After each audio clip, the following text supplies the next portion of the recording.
24 மணி நேர ஐசியு, பொதுநல மருத்துவம், எலும்பு முறிவு சிகிச்சை, இஎன்டி, டாக்டர் சிவகுமார் மருத்துவமனை, சத்துவாச்சாரி, வேலூர்.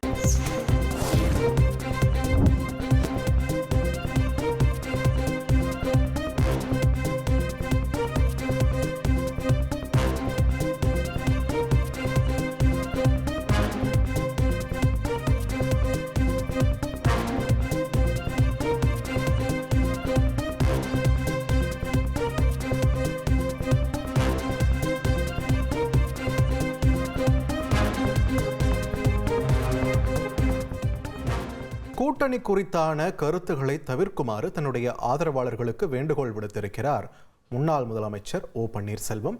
இது தொடர்பான முக்கிய செய்தியை பார்த்து வருகிறோம். கூடுதல் விவரங்களை எமது செய்தியாளர் ராமச்சந்திரன் வழங்க கேட்கலாம். ராமச்சந்திரன், வணக்கம்.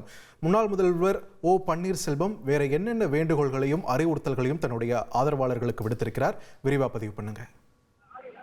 வணக்கம். முன்னாள் முதலமைச்சர் திரு பன்னீர்செல்வம் 2 பக்க அறிக்கையை வெளியிட்டுள்ளார். அந்த அறிக்கையில் மிக பிரதானமாக தமிழ்நாடு சட்டமன்ற பொதுத்தேர்தலை முன்னிட்டு குறிப்பாக தமிழகத்தில் இருக்கக்கூடிய திமுக ஆட்சியில் தற்போது மக்கள் சந்தித்து வரக்கூடிய பிரச்சனைகள் மற்றும் தமிழ்நாட்டுக்கு எதிரான மத்திய அரசு செயல்பாடுகளை மக்களிடம் எடுத்துச் செல்லவும், அதிமுக அழிவு பாதையில் செல்லப்படுவதை மக்களுக்கு எடுத்துக்காட்டவும் பொதுக்கூட்டங்களை ஆங்காங்கே நிர்வாகிகள் நடத்த வேண்டும் என அன்போடு கேட்டுக்கொள்கிறேன். மேலும் தொலைக்காட்சிகளில் பங்கேற்கக்கூடிய நிர்வாகிகள், தொண்டர்கள் கூட்டணி குறித்து எந்த கருத்தையும் தெரிவிக்க வேண்டாம் என அன்போடு வேண்டுகோள் விடுக்கிறேன். இதனை மீறி செயல்படுவர்கள் மீது ஒழுங்கு நடவடிக்கை எடுக்கப்படும் என்பதை தெரிவித்துக் கொள்கிறேன்.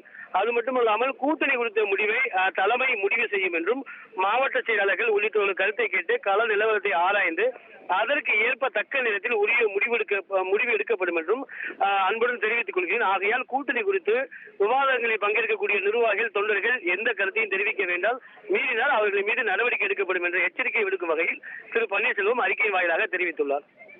நன்றி ராமச்சந்திரன், உங்கள் விரிவான தகவல்களுக்கு. மகளிர் நல பிரிவு, 24 மணி நேர சாலை விபத்து சிகிச்சை, நீரிழிவு சிகிச்சை, டாக்டர் சிவகுமார் மருத்துவமனை, சத்துவாச்சாரி, வேலூர்.